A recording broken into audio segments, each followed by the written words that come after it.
and then you can cancel your auto attack command when he's canceling his auto attack command. It's very hard to do when he's just moving. Much harder, at least. Much harder. Again, it's possible. If your spacing is really insane, you can, but that's more about predicting than outplaying. Anyway, this matchup, in my opinion, is the Camille matchup. If you're a Camille player, Garen is the champion you're looking forward to see on the enemy team. Camille game, y'all called it. Yes, it is. Darius game, also decent, but not great. Camille's better.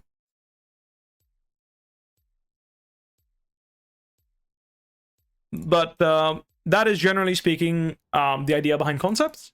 And I think that just conceptually, like, the understanding of these concepts is, I think European players are much further ahead of NA players. And I also think it's because European teams were considered to be better.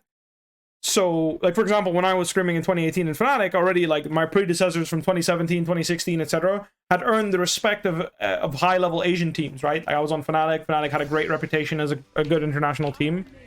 And as a result,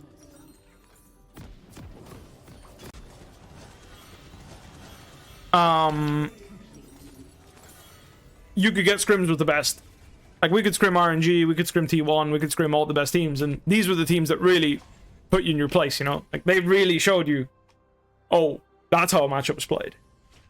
Because they were the absolute cream of the crop, right? So, yeah.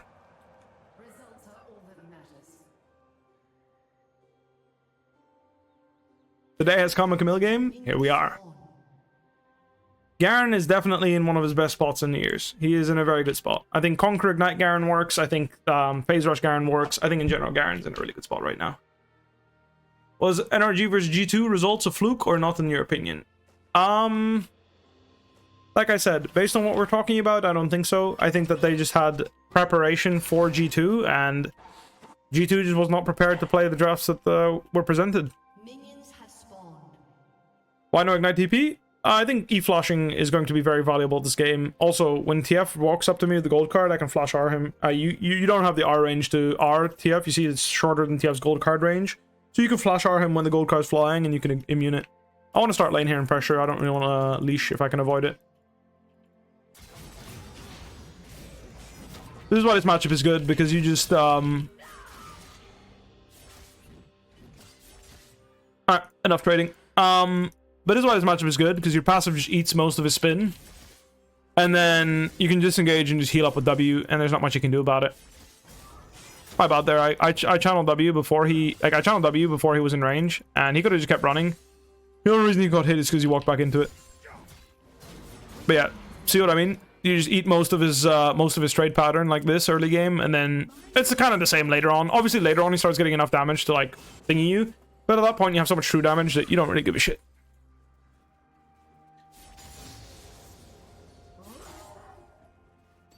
I'm just gonna skill Q here and keep slow pushing, nice and chill. Like, for example, I could skill E here and E into his face and brute force a dive because he's been trading way more than he should be. But that doesn't really help you learn a matchup. It just means, like, it can work. Again, like, you can definitely make it work. But it doesn't really help you learn a pattern that's recreatable too often, right? Like, that just isn't gonna work. Like here, he uses spell, I can punish him, right? This is a pattern that will be recreatable, right? And for example, right now, if I wanted to say, how free is this matchup really, right? Like, two approaches I can have here. It's just, okay, do I need to kill him here to dive him to have a comfortable lane or not? Because I can dive him there, 100%. I can E into his face right there and trade 1-for-1. Guaranteed. I just pop both my potions and I play for that. Or I could say, you know what? I want to see how this matchup actually plays out if I just cheat her, because I think that's guaranteed. I know I'm going to get a cheater against Garen, and instead of punishing him for taking really bad trades and tower diving 1-for-1 and making the game really spicy with maybe no summoner spells, maybe whatever, I want to see how a stable game is going to play out, so I know what to expect on stage or on scrims or whatever. In case I play against Garen blind ever and I play Camille into it, right? So maybe it'll be a crazy guy that blinds Garen in your vicinity. You know, LEC, I'm looking at you, Adam, right? Maybe there's a guy that does that. And in solo queue, you might be like, oh, solo queue is useless practice. I'm playing against players that are bad, right?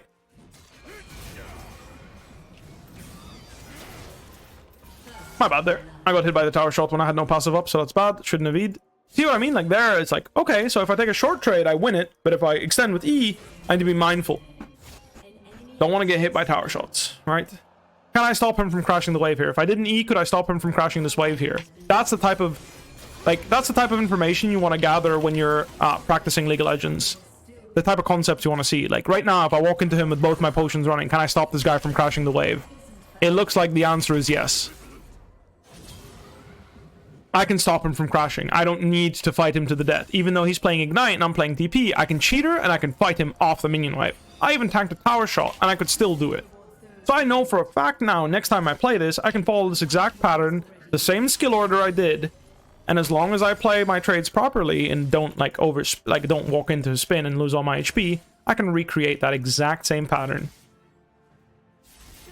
Now it's obviously a matter of, again, this is just concept practice, but again, I want to choose a recall timing. I got the gold that I want to recall on. You can go longsword or you can go for ruby crystal. Up to you. I'm going to go ruby crystal here because all I need to do is hold the fort. I'm not really trying to kill him. I'm just trying to scale. So again, if you want to go grab a longsword, nothing wrong with that.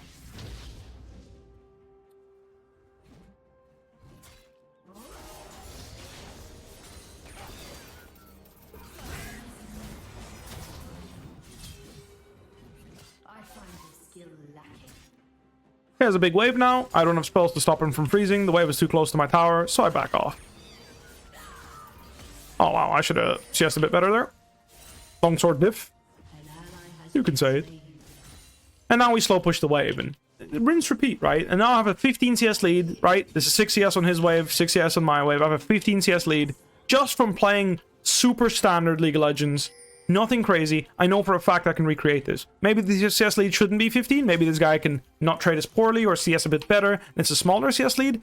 But we've come to the conclusion that as long as you queue into his spin, like I have been, and then trade like a kite back after the spin, you win the exchanges. So notice that I've really prioritized getting my Q off every time he's queued me. So sometimes I actually auto input queued as he silenced me. There, I didn't because I wasn't sure if I was going to get the Q off, so I prioritized queuing him over anything.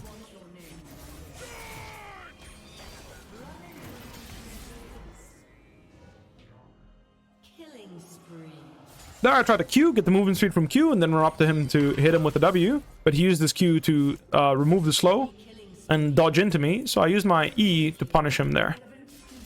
Doesn't really look like it's worth Eing forward in that situation when he has a Q on CD. Oh, missed the CS there. It's important I get both of these because it's a Sheen. I guess I'll need to get one of them. But you see what I mean? Like, and now he's going to catch the whole wave, and I'm still going to have about a 15 CS lead, roughly, right? So I know this matchup is good for Camille because I haven't done anything that I can't recreate 1v1. Everything I've done so far has looked very much in my favor. Now I'm playing Grasp, and then the next step is maybe you can play Conqueror and make it harder for him. Maybe you can play Conditioning and scale harder, like you still need Grasp, but you can play Conditioning instead of Second Wind. Maybe, you know, you can mess around with your runes, basically. Maybe you need Shield Bash, maybe you need, maybe with Ignite I can kill him. Like, these are the type of questions you're going to be asking yourself as you're playing, right? So you can adjust your runes there. Kind of sucks that my cannon got hard focused. Rest in peace, brother. But that's kind of how you want to look at learning matchups. It's very simple, right? So here, again, I queued before he queued me. Really that simple. He has E right now. You notice how I noticed that I know he has E because he didn't E me. He just queued me. And I don't have my passive. And I've been playing constantly around this passive timer. I could E into him right now and find out what it looks like if I E into him with no passive, but I have E and Q up.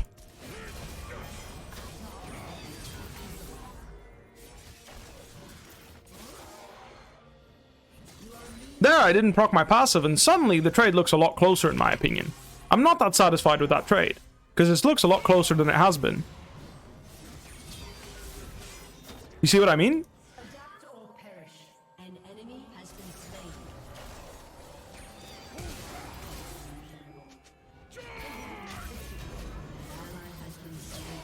And there I finish him off because I know I have enough damage. Oh, he's just gonna not even follow him? Well, I might die here then, unfortunately. Nope. I got out. Big. I cannot. I'm 1 HP. I'm recalling here, no matter what. All you, brother. You can do what you want, but I'm not participating. So, Nothing special there, you know, like, just a nice little slow burn in the matchup. Oh man, I really want... if I could spend this Kindle Gem here and not have to sell my refillable, that would be nice. And we end up killing Rengar too, because he was topside and all his camps are up and they killed him. They're not probably going to escape here though. Because Garen has ult and shit and he's really strong right now. Boom. Oh, Vex celebrated with some fireworks there. Why didn't the Garen flash? How can you flash Camille? I mean, he could have flashed as I hit him with my ult. Was he close enough to the tower to put me underneath the tower? Maybe. Maybe he could flash there and then run underneath the tower and force it, like... But then I'd just take his flash and be happy with that, right? You mean, like, before I ulted? Yeah, he had a window to flash for distance if he wanted to. And I would have let him live, but he didn't, so I kill him. Why didn't he flash? I don't know. Let me add Penny after this game and ask him, why didn't you flash? Maybe he'll have an answer. He'll probably say, oh, didn't think you'd kill me there or something. I don't know, really. Don't worry too much about why didn't he flash or whatever. Like, those situations, just like, okay, I know that I'm winning that situation, so recreating a fight there, positive. That's what you should be focused on. Recreating this pattern that I showed you, which is playing around my passive shield. When I have passive shield up, I can fight him, because I can block his E. If he doesn't use E, I have a 20-second downtime on my passive, and I should just be happy taking the trade. We're taking the initial free trade, and then calling it a day after that. So again, passive shield. He used E, so I can extend the trade and keep fighting him a bit more. I wanted the fucking thingy proc there. Fuck, I fucked up. So you can, you saw that I got the auto attack off as I was Eing away before he silenced me. During the E travel time, the hook shot, you can get an auto attack command in reliably. So at this point, my Q cooldown is getting so low that I can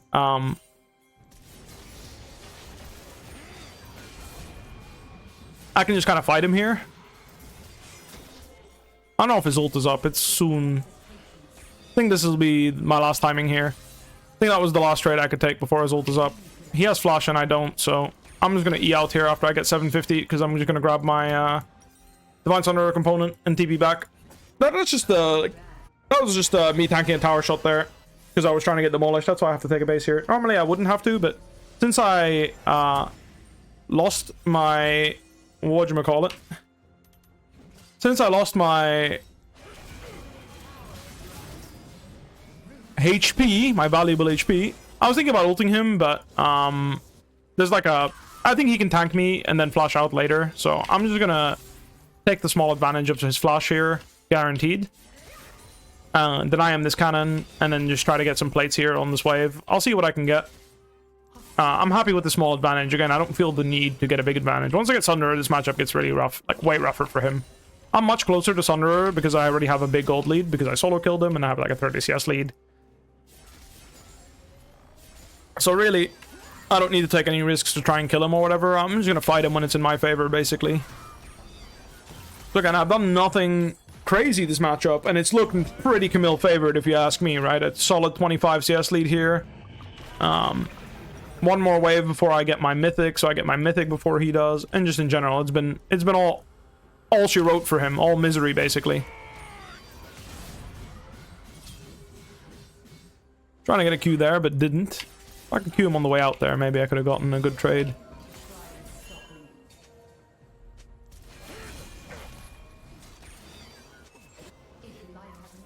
And it looks like he can't progress on me, so that's also another hallmark of a great matchup, is if you outscale someone at Mythic, and they can't use their advantages to kill you, you're probably in a good matchup.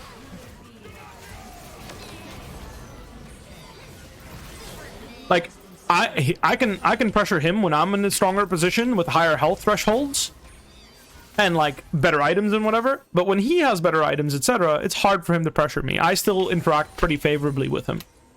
Not that I like, not to say that you can't freeze and make it complicated for me, but generally speaking, it's like, it's that way. I just wanted to show you guys that interaction there when you E and then you Q during the E animation. Works the same way if you just auto attack. So just a neat little trick you can use. It's rare that it's relevant, but I just wanted to share with you guys because I can, really. All right, let's grab some of this. Is it a cooldown choose game? Is it a Merc Treads game? Is it a Tabi game?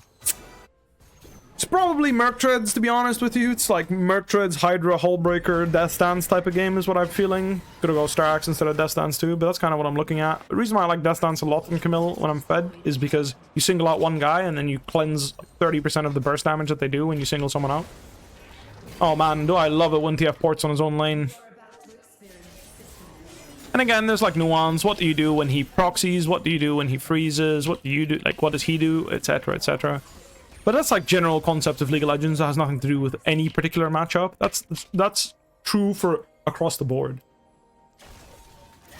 So now I have Mythic on him. I feel like I can just play hyper aggro. Look at that. Boom. So now I can walk into his E and like Q him, Q2 him through his spin. I don't even care that he spins on me. So now what I like to do is when I have Mythic and I'm in a winning matchup like this is really see how far I can squeeze my advantage, right? So there, like, I can E underneath this tower like that and get a winning trade. Like, how bad does it get?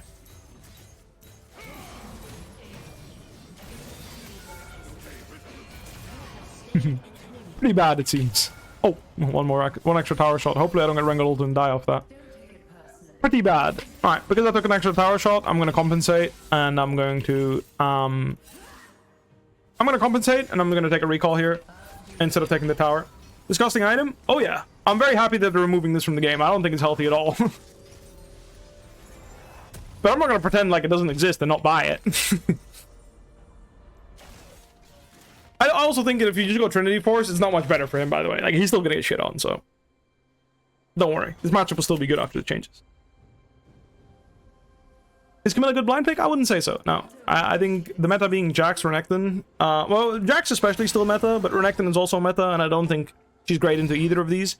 However, she does great into Olaf, and she does great into... There's another champion in the meta, Aatrox. She has a pretty good matchup with Aatrox. Not like free as fuck, like pick her blind, like pick her autopilot win. Neither into Olaf. Keep in mind, you do need some finesse.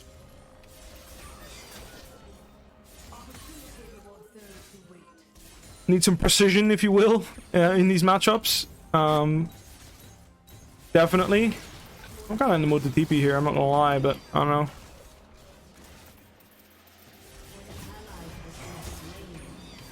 Fishing for a Q2 there. But yeah, now it's literally just me running at him with bonus true damage Q2s and just ending his health bar slowly but surely. Like so. Yeah, it's pretty rough. It never gets better 1v1. He needs people to gank me, and it's not even that free even if I get ganked because I have some tools to dodge ganks. So yeah, it's pretty rough. That's why I like running Demolish in this matchup. Oh, the CC's too long, actually. I can't tank it and then roll out. That's fine. Oh, I pushed him out 1v2. And again, I'm just pushing my CS lead slower and slower. And I'm not roaming or doing anything crazy because I really want to see, you know, how far can I push this matchup 1v1 when I have Sunderer, right? And it looks like really free, right? So if we're closer even, maybe I can push it this hard as well on a stage game. Because obviously I have a 50 CS lead now. But this is really how I use solo queue as an up-and-coming pro player to try and identify matchups and what they look like. And I have a general idea of champion strength. I wanted to flash ult him there. I need to wait until after he took the plant, but after he took the plant I could flash ult him there and kill him. I'm getting collapsed on by Garen here. I can't keep going. Need to make time. Doesn't have Stride Breaker, Ward, in order to make a better decision where I'm running, and it looks like I can make it to this wall and E over here. Same trick with the silence. I can go hover there, but it's a bit iffy if I do say so myself. Oh, good bait. Nice input by him there. I could have ulted it though. I decided not to. But I think that's the enemy team FFing there, to be honest. Anyway. Again, if I had to list the mechanics that you need to be able to master in this matchup as the Camille, I would say the number one thing you need to master is inputting your auto Q. It's really important that you squeeze in that extra Q, the extra auto Q before he silences you, and then the E before he silences you. These are the two ones that are really important. Everything else is like either very basic stuff, like for example, like, you know, Qing on the wave, then Wing him, walking up and Q2ing him, or, you know, stacking your Q on the wave and then E2 or Eing into him for a Q2. Like, this is very basic stuff, right? But specific to this matchup, I would say that you should have mastered the ability to input your spells Q and E as he's silencing you. You can squeeze in an extra auto attack, and you can squeeze in your E1, you know, the one that drags you, as he's silencing you. So he can never really lock you down and get his full spin value, even if he CCs you. I'm actually going to just opt into Mercs here. Like I said, I don't think I can die unless it's a gold card in my forehead. And, yeah, I'm just too fed otherwise. Camille 100% counter Garen? Yeah, but knowing how to make the most out of a counter pick is still a skill. And some of these mechanics will be relevant in other matchups. So for example, the way he silences you in this matchup, it may be the same with the champion that has a silence in another matchup. Or, for example, against Renekton, maybe you need to know how to time your E so that you can E out when he stuns you. With stuns, there's a much different interaction, actually, where basically you can cast your E after you get stunned.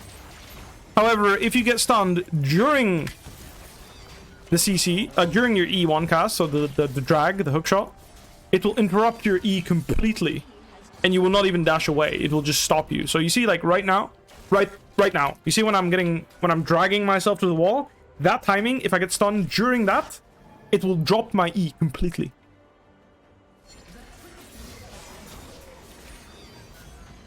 I wanted to show you the R dodge on the gold card, but it didn't gold card me. Anyway, my queue times are getting really long. That's going to be it for me tonight.